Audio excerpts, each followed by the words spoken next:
अध्याय 113 ओझा वेब सुविधाओं का उपयोग करना। जब वे कार में थे तो गाड़ी चला रहे बुजुर्ग ने अचानक उनसे पूछा, आप सेलेस्टियल पैराडॉक्स कबीले के जुड़वा बच्चों के बारे में क्या सोचते हैं? ओलिवर, जो झपकी लेने वाला था, ने उसकी बात सुनी और भौहें चढ़ा दी। उनसे ऐसा क्यों पूछा जा रहा था? वे दोनों प्रतिभाशाली थे। बड़ी वाली अपनी उम्र के हिसाब से काफी शक्तिशाली है और छोटी वाली, वह हानिरहित लग रही थी, लेकिन उसके आसपास की हवा कुछ और ही कह रही थी। मैं व्यक्तिगत रूप से उसे भी कम नहीं आंकूंगा। गाड़ी चलाते समय बुजुर्ग बस गुनगुनाता रहा। फिर, दिव्य विरोधाभास कबीले पर आपकी क्या राय है? उससे लड़ने के बाद आपको कुछ एहसास होना चाहिए। दोबारा, इस बूढ़े आदमी का इरादा क्या है? फिर भी उसने उत्तर दिया, कबीला अपने आप में एक रहस्य है। मैं कहूँगा कि वे काफ़ी रहस्यमय हैं। वह जिस मार्शल आर्ट तकनीक का उपयोग कर रही थी वह वास्तव में जटिल और शक्तिशाली थी। मुझे वह वास्तव में पसंद आई। तो तुम्हें ये पसंद आया? हाँ, क्या आप इसे मेरे लिए लाएंगे? उसके बाद बुजुर्ग चुप हो गए और जब तक वे कबीले तक नहीं पहुंच गए तब तक वे चुपचाप गाड़ी चलाते रहे। कबीले में पहुंचने पर ओलिवर ने अपनी विशेष आंखों और अन्य हथियार तकनीकों को प्रशिक्षित करने के लिए अपने स्व प्रशिक्षण को संशोधित करने के अलावा और कुछ नहीं किया। उन्हें संयुक्त प्रशिक्षण कार्यक्रम में रुचि थी और उन्हें कैसे प्रशिक्षित किया जाएगा। फिर भी यह चुनौतीपूर्ण होना चाहिए। इस बात की एक सीमा थी कि वह क्षेत्र के बारे में पहले से ही काफ़ी विशेषज्ञता रखने वाले किसी व्यक्ति के उचित मार्गदर्शन के बिना खुद को कितना प्रशिक्षित कर सकता था। ये समय बचाने वाला और अधिक कुशल दोनों था। जब उसने कुछ समय पहले खरीदा हुआ भाला उसके सामने डाला तो वह मुस्कुराया। खैर, नौकरानी ने इसे उसके लिए खरीदा था। जंगल छोड़ते समय नौकरानी को ये जानने की उत्सुकता थी कि वह कहाँ गया था, लेकिन उसे कुछ भी संदेह नहीं हुआ क्योंकि वह शीघ्र ही लौट आया। उसने पूरी तरह से बहाना प्रस्तुत किया कि वह वहाँ केवल टहलने के लिए आया था। रोजाना अभ्यास करना अब उनकी दिनचर्या बन गई थी। चूंकि उसके पास फिलहाल करने के लिए कुछ नहीं था, इसलिए उसने जेना से मिला स्मार्टफोन निकाल लिया। कबीले ने उन्हें इंटरनेट की सुविधा नहीं दी। खैर, सबसे पहले इस दुनिया में एस्पेरा सिग्नल का उपयोग करके कनेक्शन बनाए गए थे। उपन्यास में इस प्रक्रिया की व्याख्या नहीं की गई थी, लेकिन ये बस उसी तरह से किया गया था। कनेक्टिविटी और गति असाधारण थी। एक्सोर्सिस्ट वेब में आपका स्वागत है।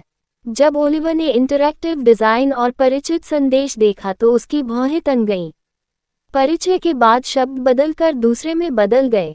कृपया ध्वनि पहचान के लिए एक कमांड इनपुट करें। ओलिवर ने पिछली बार जब स्मार्टफोन लिया था तो उसने ध्वनि पहचान स्थापित की थी, इसे और अधिक सुरक्षित बनाना आवश्यक था। खोलें, उसने शांत स्वर में कहा। नए शब्द आने से पहले स्क्रीन पर अचानक एक काला स्कैनर जल उठा। आवाज पहचान सफल रही है। उपयोगकर्ता ओलिवर ने पुष्टि की। उपयोगकर्ता नाम के साथ आगे बढ़ें। हाँ नहीं, वह एक पल के लिए रुका। पिछली बार वह जल्दी में था और उचित उपयोगकर्ता नाम के बिना ही अंदर चला गया था, लेकिन अब जब वह खाली था और इसे ठीक से खोज सकता था तो उसने एक उपयोगकर्ता नाम रखने का फैसला किया। हाँ, तुरंत एक खाली नाम बॉक्स के साथ एक छोटा कीबोर्ड दिखाई दिया। उसने एक पल के लिए सोचा और फिर उसके दिमाग में घूम रहे सभी प्रकार के नामों पर विचार किया। विंटर ड्रैगन, उन्होंने इस नाम को अपने उपनाम के रूप में अपनाया। उपन्यास से उन्हें पता था कि नेटवर्क की सुरक्षा बहुत अधिक थी और सामान्य परिस्थितियों में उनकी पहचान बिल्कुल भी उजागर नहीं की जाएगी, भले ही उन्होंने अपना असली नाम इस्तेमाल किया हो। लेकिन फिर भी उन्हें लगा कि छद्म नाम का इस्तेमाल करना बेहतर है। उपयोगकर्ता नाम उपलब्ध है। उपयोगकर्ता नाम चुन लिया गया है। यूजरनेम बदलने के लिए पहली बार 10 अरब नेडेन का खर्च आएगा। कोशिशों की संख्या के साथ कीमत तेजी से बढ़ेगी। ओलिवर ने उदासीन भाव से पाठ को देखा। उसे लगा कि वे काफी अपमानजनक थे। एक निश्चित संख्या में प्रयास के बाद उपयोगकर्ता नाम बदलना असंभव होगा। प्रोफाइल नाम ओलिवर मिस्टिक, आयु 8 वर्ष, जाति मानव, संबद्धताएं ब्लैक कोडेक्स फेडरेशन। ओलिवर की आंखें सिकुड़ गईं। जानकारी बहुत सटीक थी। ऐसा लग रहा था कि जेना ने उसे स्मार्टफोन देने से पहले ही उसकी ओर से विवरण भर दिया था, या शायद ये पूरी तरह से कुछ और था। हालांकि यह अंत नहीं था। लोडिंग अभी भी सक्रिय थी, इससे पहले कि उसने देखा कि उसकी प्रोफाइल के कोने पर एक वर्णमाला दिखाई दे रही है। यह अक्षर सी था। जैसे ही वर्णमाला के आगे जानकारी सामने आई, उसने वर्णमाला पर क्लिक किया। सीटीए ओझा खाता, एक सीटीए खाता, इतना खराब भी नहीं। ओलिवर ने सिर हिलाया। खातों को अलग अलग ग्रेडों में विभाजित किया गया था और प्रत्येक ग्रेड के साथ अलग अलग विशेषाधिकार जुड़े हुए थे जो कि स्तर ऊपर जाने के साथ बेहतर थे। प्रॉम्प्ट को बंद करने के बाद उसने अब उसके पास उपलब्ध विभिन्न अन्य विकल्पों पर ध्यान दिया।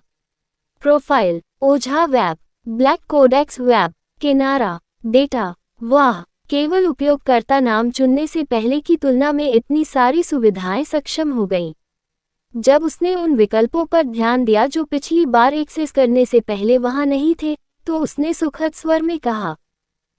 उन्हें संदेह था कि यह उपयोगकर्ता नाम चुनने की पिछली पद्धति से संबंधित था जो उन्होंने पहले नहीं किया था। बहरहाल, उन्होंने ये देखने के लिए विकल्पों का चयन करना शुरू कर दिया कि वे वास्तव में क्या थे और उनका उद्देश्य क्या था। किनारा, कुल शेष 20 मिलियन निडेन। क्या जेना ने यह अकाउंट मेरी ओर से बनाया है? खैर, मुझे लगता है कि किसी संगठन से जुड़े होने का यह एक फायदा है। ओलिवर ने 20,000 के आंकड़े को दिलचस्पी से देखते हुए सोचा। ऐसा लगता है कि जब मैंने उसे कलाकृतियां बेची तो उसने सारी रकम जोड़ दी। कुशल, उसने सिर हिलाया और समारोह बंद कर दिया। इसके बाद वह ओझा के वेब पर गया और उस सामान की खोज की जिसमें उसकी रुचि हो।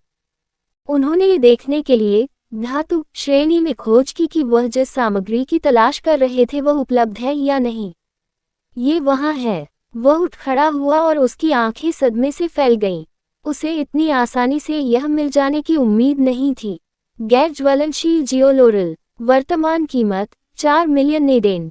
समय बचा 4 महीने 3 दिन। बोली लगाना, हाँ नहीं, लेकिन यह नीलामी पर है और समय सीमा काफी अधिक है। फिर भी मुझे इसकी बोली यही लगानी होगी। यदि राशि अधिक बढ़ती है तो मुझे पहले से अधिक धनराशि तैयार करनी चाहिए।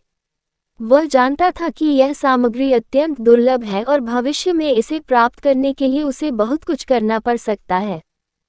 यदि वह कर सकता है तो उसे इसे तब खरीदना चाहिए जब यह उपलब्ध हो। बोली लगाई गई। भाग लेने के लिए धन्यवाद। सूचनाएं सीधे आपके इनबॉक्स पर भेजी जाएंगी। उन्होंने सीधे तौर पर 5 मिलियन निडेन की बोली लगाई। उन्हें धोखाधड़ी होने का डर नहीं था क्योंकि उन्हें पता था कि एक्सोर्सिस्ट वेब अत्यधिक सुरक्षित है और उचित नियम बनाए रखता है। न केवल इसके उपयोगकर्ताओं की पहचान निजी रही, बल्कि लेनदेन वास्तव में प्रामाणिक थे। कहानी खत्म। अलविदा।